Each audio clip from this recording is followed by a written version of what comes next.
At engineering level, the remaining 30 soldiers moved into the loading bay.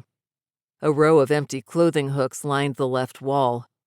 Ahead, a barricade of slightly damp, taupe steel barrels greeted them, as well as Kevin's face peeking out from a gap near the top.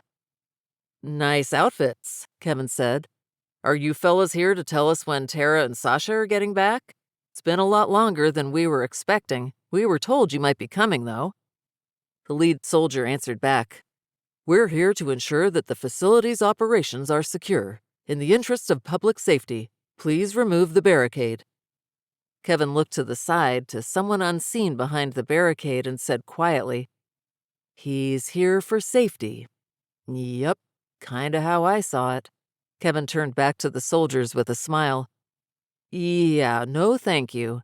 We've been maintaining this facility for a long time and things are secure here. I'm guessing it was one of your friends that cut our connection to the grand elevator. That's not safe. Also, I don't feel like moving these barrels again. They're heavy because they're filled with water. Water from the cooling pool. The one where we keep the depleted uranium. So, handle at your own risk. I'm a professional." Kevin flipped down his Rubberman's suit's mask, completing his hazard suit. "So you can leave. See ya." Kevin's now masked face disappeared from the gap, immediately replaced with a box to seal the gap. The soldiers didn't need to know that the vast majority of the water in the cooling pool was entirely harmless. The pool was now a bit lower than it technically should be, but the risk was low, especially for what was hoped to be a short duration. "Yeah, okay, now what?" Kevin said to a nearby engineer, suited up just as Kevin was, as were the nearest 20 engineers. At that moment, a "Foop" sound came from the other side of the barricade, and a canister barged through the box in the gap. The canister rested in the middle of the room and started belching out purple smoke. Kevin looked at the smoke canister and said, "Son of a crap sniffer!" He tapped the filter on his mask and pointed vigorously at the gap in the barricade and yelled, "Am I a joke to you?"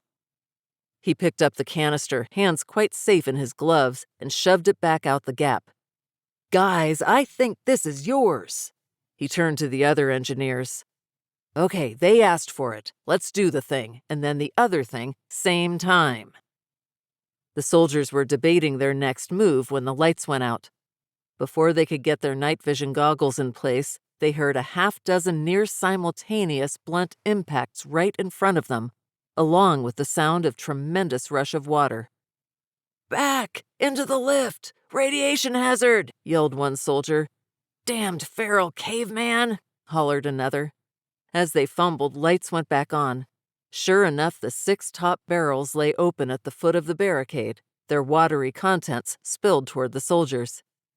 This formed a barrel-high gap in the top of the barricade, which engineers were already busy filling with more barrels, using the picker used for hauling moderate loads around, and as of today, used to dip barrels into the cooling pool to fill them.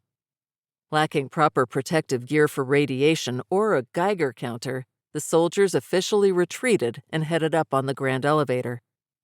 For now, engineering had won.